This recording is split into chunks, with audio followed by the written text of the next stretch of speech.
আশা করি প্রত্যেকেই ভালো রয়েছো।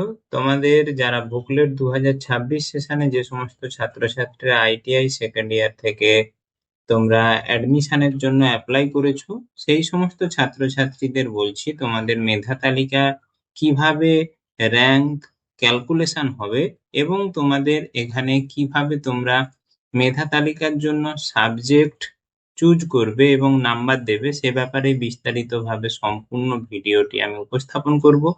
এখানে যে বিশেষ তথ্যগুলো তুলে ধরা হবে সেগুলো সম্পূর্ণ আমার ব্যক্তিগত মতামত। তাই এই মতামতের ভিত্তি করেই আমি তোমাদের সামনে সম্পূর্ণ তথ্য তুলে ধরবো এবং তোমাদের একটি বিশেষ নোটিফিকেশন পাবলিশড হয়েছে, সেই নোটিফিকেশনের বিশেষ র্যাঙ্ক পাবলিশ কেমন করে হবে সে ব্যাপারে বিস্তারিতভাবে বা র্যাঙ্ক ক্যালকুলেশন কিভাবে হবে সে ব্যাপারে বিস্তারিতভাবে জানাবো। এবং তোমাদের আইটিআই এর যেভাবে তোমরা সাবজেক্ট চুজ করে মার্ক অবটেন এবং মার্ক টোটাল মার্ক যে ব্যাপারে তোমরা দিয়েছো পূর্বের ভিডিও দেখে, সেই সমস্ত ছাত্রছাত্রীদের কাছে আমি বিস্তারিতভাবে তোমাদের কোর সাবজেক্টের ব্যাপারে বিশেষ কিছু তথ্য এই ভিডিওতে উপস্থাপন করব এবং কিছু বিশেষ ভুল ভ্রান্তি আমাদের পূর্বের ভিডিওতে রয়েছে, সেইগুলো তোমাদের সামনে আলোচনা করে সেই বিশেষ ভুলগুলো সংশোধনের চেষ্টা করব। তাই সম্পূর্ণ ভিডিওটি আইটিআই যে সমস্ত ছাত্রছাত্রীরা ভোকলেট 2026-এর জন্য অ্যাপ্লাই করেছো তারা সম্পূর্ণ ভিডিওটি দেখবে এবং দেখার পরে তোমাদের প্রত্যেকের মতামত কমেন্ট সেকশনে জানাবে। তাহলে সেই কমেন্ট সেকশনে জানানোর উপর ভিত্তি করেই কিন্তু আমি আমার যে পূর্বের ভিডিওতে কি ব্যাপারে ভুল সংশোধন করব সে ব্যাপারে বিস্তারিতভাবে জানাচ্ছি। তাহলে শুরু করা যাক মূল ভিডিও।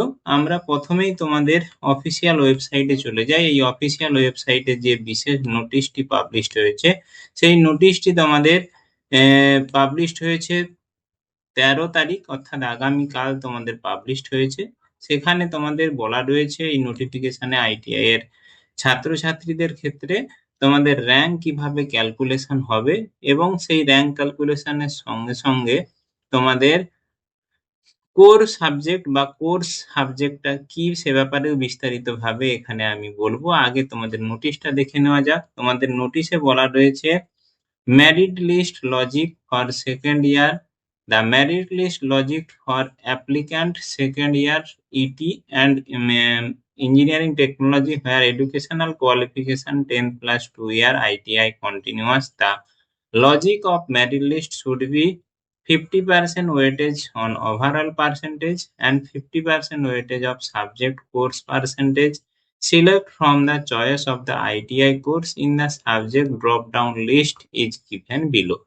অর্থাৎ এখানে বলে দেওয়া রয়েছে এবং seat may be allotted 10 plus 2 year continuous past candidate based on the mapping of diploma branches with ITI trade as given below. Candidate applying second year polytechnic having 10 plus 2 years ITI continuous have been sent SMS twist to upgrade their marks. In such case that candidate still failed to upgrade and has failed to enter marks of the subject that has studied, his merit list will be calculated basing his subject marks as null.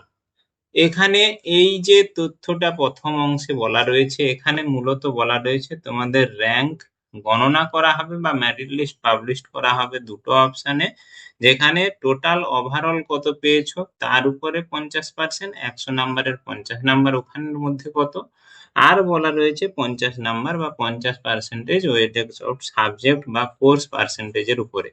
এই subject বা course পার্সেন্টেজের উপরেই ব্যাপারটা বিস্তারিতভাবে আলোচনা করব সঠিক উদাহরণ সহযোগে, এবং তোমাদের অবশ্যই মতামত চাইছি যে আমার এই তথ্যটা যেটা আমি তুলে ধরছি সেটা ঠিক না ভুল। যদি ঠিক হয়ে থাকে তাহলে যারা পূর্বের ভিডিও দেখে তোমরা ঠিক করেছো বা তোমরা তথ্য দিয়েছো তাদের কিন্তু সেই তথ্য দেওয়াটা ভুল হতে পারে। তাই আগে সম্পূর্ণ ভিডিওটি তোমরা দেখো, দেখে বিচার করো, বিচার করার পরে তোমরা কিন্তু এডিট করতে যেও বা ওদের অফিসিয়াল ওয়েবসাইটে তোমরা কিন্তু ব্যাপারটা ভালো করে বুঝে নিয়ে তাদের যে গ্রিভেন্স সেল বা যেখানে রয়েছে তোমাদের আবেদন করার বা যেখানে তোমাদের অ্যাপ্লিকেশনের যে ভুলভ্রান্তি তোমরা যেখানে আম, আহ, উম, আবেদন করতে পারো, সেই আবেদন সেলে গিয়ে তোমরা কিন্তু এই ভুল সংশোধনটা তাদেরকে জানিয়ে করতে পারো। তাহলে আগে ব্যাপারটা পুরোপুরি ভাবে বুঝে নেই। আর বলেছে যে 2 ইয়ার্স কন্টিনিউয়াস, অর্থাৎ 2 বছরের যেন রেগুলার আইটিআই ছাত্রছাত্রীরা হয়। অর্থাৎ কোনো ছাত্র যদি 1 বছরের আইটিআই পরে আবার 1 বছরের আইটিআই করে নিয়ে 2 বছর হয়, সেটা নয়, যেন কন্টিনিউয়াস 2 বছরের হয় সেই সমস্ত ছাত্রছাত্রীরা। এবং এখানে বলেছে ওই সমস্ত আইটিআই ছাত্রছাত্রীদের 2বার মেসেজ পাঠানো হবে তাদের মার্কস আপগ্রেডেশনের ব্যাপারে। যে সমস্ত ছাত্রছাত্রীদের একবার মেসেজ পাঠানো হয়েছে বা যারা মার্কস আপগ্রেডেশন করে নিয়েছো, তাদের যদি অ্যাডিউর অপশন না থাকে, তোমরা কিন্তু যে এখানে ভুল সংশোধনের জন্য যে বিশেষ নাম্বার রয়েছে বা মেল রয়েছে, সেখানে তোমরা মেল করতে পারো। এবারে কোন ব্যাপারটা ভুল রয়েছে তাদের ব্যাপারটাতে যাচ্ছি। তার আগে বলে দেই এখানে যে বলা রয়েছে যে সেই সমস্ত ছাত্রছাত্রীরা যারা 2বার মেসেজ পাঠানোর পরেও মার্কস এবং সাবজেক্ট চুজ করবে না, তাদের কিন্তু ওই মার্কস বা র্যাঙ্ক পাবলিশড হবে তোমাদের পার্সেন্টেজ অফ ওভারঅল মার্ক বা 50% নাম্বারের উপরে ভিত্তিতেই তাদের র্যাঙ্ক পাবলিশড হবে। এবং র্যাঙ্ক পাবলিশডের যে ওভারঅল যে সাবজেক্ট কোর্সের যেখানে পার্সেন্টেজ, সেখানে কিন্তু নাল বা ফাঁকা থাকবে। এবারে যে সমস্ত ছাত্রছাত্রীদের নাম্বার 2জন বা 3জনের ক্ষেত্রে একই হয়ে যাবে, তাদের বলছে যে 4 নাম্বার পর্যন্ত বা ডেসিমেল নাম্বার পর্যন্ত সংখ্যাকে নেওয়া হবে। তাদের মধ্যেও যদি মিল থাকে তখন কিন্তু বলা রয়েছে ডেট অফ বার্থের ভিত্তিতে র্যাঙ্ক পাবলিশড হবে। যার ডেট অফ বার্থ বেশি বা যার আগে জন্মগ্রহণ করেছে তার র্যাঙ্ক আগে হবে। এবারে ফিজ ডিটেলসে বলছে non refundable council of 500 is collected before allotment of seat to a candidate. ভিডিওটা একটু লেন্দি হচ্ছে, তাই সবাইকেই বলবো সম্পূর্ণ ভিডিওটি কিন্তু অবশ্যই মনোযোগ দিয়ে দেখো, স্কিপ করে চলে যাবে না, কারণ প্রত্যেকটা পয়েন্টই কিন্তু গুরুত্বপূর্ণ। তোমাদের মতামতও কিন্তু খুব গুরুত্বপূর্ণ। তোমাদের এখানে বলা রয়েছে যে 500 টাকা তোমাদের অ্যালটমেন্টের জন্য কাউন্সিলিং এ বসার জন্য দিতে হবে, যেটা নন রিফান্ডেবল, ফেরতযোগ্য নয়। Refundable upgradation fees seat booking fees 1000 is collected from a candidate in case of opting for upgradation of his her allotted seat in the next phase of seat allotment. This fees is refunded to candidate only after his registration with the council। বলছে যে seat booking এর জন্য 1000 টাকা দিতে হবে, সেই 1000 টাকাটা refundable যদি সেই ছাত্ররা রেজিস্ট্রেশন উইথ দ্য কাউন্সিলে সঠিকভাবে রেজিস্ট্রেশন করলে, অনলি আফটার হিজ রেজিস্ট্রেশন করার পর কাউন্সিলিং এ কিন্তু সেই 1000 টাকা রিফান্ডেবল হবে। আর এখানে বলে দেওয়া রয়েছে গভর্নমেন্টের ক্ষেত্রে অ্যাডমিশন ফিজ 200 টাকা, টিউশন ফিজ 50 টাকা পার মান্থ। অন্যান্য সেলফ ফিনান্সিয়াল কলেজগুলোর ক্ষেত্রে টিউশন ফিজ 1500 টাকা এবং 2500 টাকা per month are collected to the tuition fees 1500 টাকা and 2500 per month are collected at the institution level from the student admitted through state quota and management quota respectively। অর্থাৎ state কোটা এবং তাদের admission ফিজ 2500 টাকা এটা বলেছে। Council fees upgradation fees may be collected from the candidate through the common admission portal. Council fees and upgradation fees may be collected. পরবর্তী সময়ে এই counselling এর ফিজ এবং আপগ্রেডেশন ফিজ এগুলো এই কমন অ্যাডমিশন পোর্টাল থেকেই অনলাইনের মাধ্যমেই পরবর্তী সময়ে ছাত্রদের কাছ থেকে চেয়ে নেওয়া হবে, সে ব্যাপারে বিস্তারিতভাবে জানানো হবে। এইবারে বিভিন্ন ট্রেডের উপর ভিত্তি করে কি কি ছাত্ররা কোন কোন বিশেষ সেকেন্ড ইয়ারে ডিপ্লোমা কোর্সে ভর্তি হতে পারবে, এখানে পরপর পেজগুলোতে দেওয়া রয়েছে, প্রায় 7টা পেজ রয়েছে। এই বিশেষ পিডিএফ ফাইলটা আমি অ্যাপ্লিকেশন ডেসক্রিপশন বক্সের লিঙ্কে দিয়ে দিব, সেখান থেকে তোমরা ডাউনলোড করে নিতে পারবে। এবারে চলে যাই মূল ব্যাপারে, যেখানে এই সাবজেক্ট কোর বা টোটাল কোর সাবজেক্ট কত নাম্বারের বসানো উচিত সে ব্যাপারে বিস্তারিতভাবে আমি আলোচনাটি করছি। এখানের মধ্যে কিন্তু যে ব্যাপারটা মেরিটটা এবং মেরিটের বিস্তারিত আমি উদাহরণ সহযোগে তুলে ধরছি। তোমাদের সামনে একটি মার্কশিট উপস্থাপন করছি। এই ছাত্রটি ইলেকট্রিশিয়ান NCQF এর ট্রেডের অন্তর্গত। এই ছাত্রটি সেপ্টেম্বরের 4 তারিখ 2025 সালে পাস আউট হয়েছে।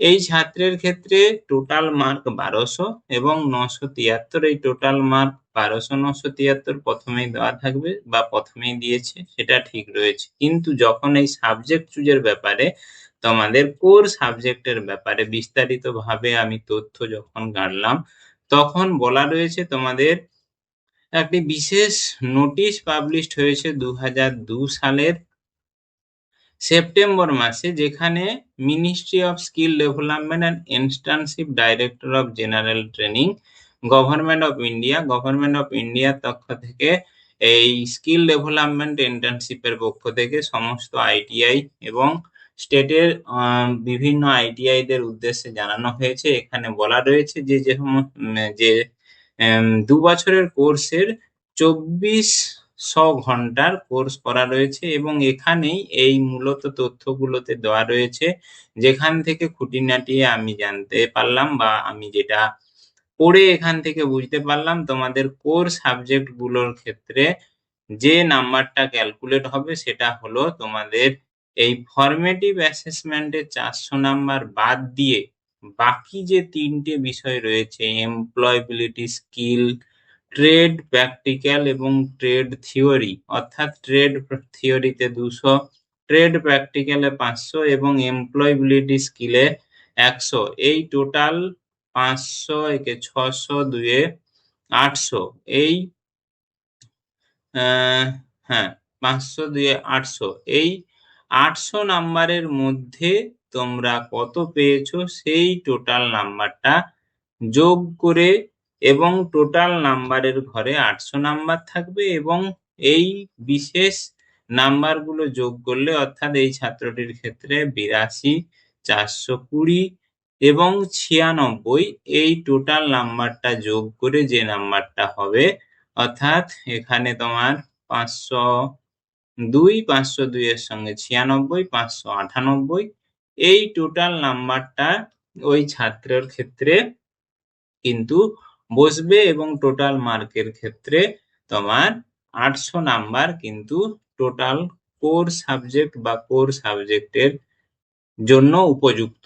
এটা আমার যে তথ্য, এই যে তথ্য তোমাদের সামনে উপস্থাপন করলাম বা এই যে নোটিফিকেশন উপস্থাপন করলাম, তার উপর ভিত্তি করে বলা। এবারে যে সমস্ত ছাত্রছাত্রীরা পূর্বের ভিডিও দেখে তোমরা কেবলমাত্র ট্রেড থিওরির মার্কস এন্ট্রি করেছো, তাদেরকে বলবো যে তোমরা তোমাদের এডিট অপশন যদি দিয়ে থাকে তাহলে তোমরা এডিট অপশনে ক্লিক করে বা ক্লিক করার আগে তোমাদের উপরতম কর্তৃপক্ষ বা ওই ওদের অফিসিয়াল ওয়েবসাইটে যে ফোন নাম্বার বা ইমেল অ্যাড্রেস রয়েছে সেখানে তোমরা বিস্তারিতভাবে এই ব্যাপারটি জানিয়ে তোমরা সেখানে কিন্তু নাম্বারটা পুট করবে। এটা আমার ব্যক্তিগতভাবে মতামত। এই মতামতের উপরে যদি কারো কোনো মতামত থেকে থাকে বা তোমাদের যদি বিশেষ কোনো জানার বা কিছু জানানোর থেকে থাকে তাহলে কমেন্ট সেকশনে জানাতে ভুলবে না। এইবারে এই ছাত্রের ক্ষেত্রে যে ক্যালকুলেশনটা হবে সেই ক্যালকুলেশনটা র্যাঙ্ক তৈরির ক্ষেত্রে কেমন হবে? র্যাঙ্ক তৈরির ক্ষেত্রে তাহলে এখানে ওই ছাত্রটা 1200-র মধ্যে পেয়েছে 973, তাহলে 973-এর এখানে যদি আমরা পার্সেন্টেজ করি 973/1200 ইন্টু 50 করলে যে বিশেষ নাম্বারটা হবে সেটা তার বলতে পারি এই মার্কস ক্যালকুলেটের ব্যাপারে 50-এর মধ্যে কত পেয়েছে সেই নাম্বারটা চলে আসবে। সেই নাম্বারটা ক্যালকুলেট করলে আমরা পেয়ে যাব এরকম যে 973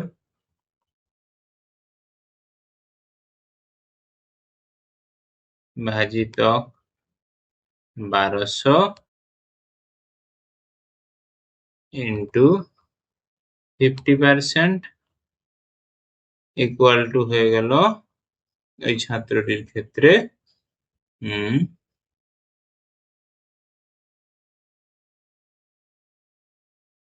40.541 অর্থাৎ 40%। এরপরে যে নাম্বারটা ওর সঙ্গে অ্যাড হবে সেটা হলো ওই 800-র মধ্যে ছেলেটি পেয়েছে 400, কত বললাম, 800-র মধ্যে ছেলেটি পেয়েছে হচ্ছে 5 দিয়ে 7, 8, 800-র মধ্যে পেয়েছে 598। তাহলে ওটাকে ডিভাইডেড করলে 598 ডিভাইডেড বাই 800 ইন্টু 50%। এটা করলে কত হচ্ছে 37.77, বা তাহলে ওর টোটাল হবে, এর আগেরটাতে ছিল তোমার 37 দশমিক গুলো বাদ দিয়ে করলাম প্লাস 40, অর্থাৎ ওই ছাত্রের ক্ষেত্রে মেরিটটা কিন্তু 77 দশমিক গুলো নিয়ে 77 দশমিক আরো 4টে সংখ্যা পর্যন্ত নেবে বলেছে 77 হবে। তাহলে এভাবে কিন্তু মেরিট ক্যালকুলেশন তোমাদের অ্যাডমিশনের ক্ষেত্রে এই মেরিট ক্যালকুলেশন এভাবে হবে। আশা করি তোমরা বুঝতে পারলে, এবং তোমাদের কোর সাবজেক্টের ক্ষেত্রে আমি যতটা জেনেছি আমার জানার অভিজ্ঞতার উপর আমি বলছি যে টোটাল 200 নাম্বারের নয়, এখানে এমপ্লয়েবিলিটি স্কিল, ট্রেড প্র্যাকটিক্যাল এবং ট্রেড থিওরির যে 3টে বিষয়, এই 3টে বিষয়ের মোট নাম্বার 800 নাম্বারের মধ্যে তুমি কত পেয়েছো সেই নাম্বারটা ওখানে দেওয়া উপযুক্ত হবে, এবং ওই নাম্বারটাতেই তোমাদের পার্সেন্টেজ অফ কোর্স সাবজেক্টের যে ঘর রয়েছে সেখানে দেওয়া, বা কোর সাবজেক্টের ঘরে দেওয়া উপযুক্ত বলে আমার মনে হয়। এ ব্যাপারে তোমাদের কি মতামত রয়েছে, বা কারো যদি কোনো বিশেষ মতামত থেকে থাকে তাও কমেন্ট সেকশনে জানাতে ভুলবে না। আজকে এইখান পর্যন্তই, পরবর্তী সময়ে আবার একটি নতুন ভিডিও নিয়ে আবার হাজির হব। ততদিনের জন্য ধন্যবাদ, নমস্কার।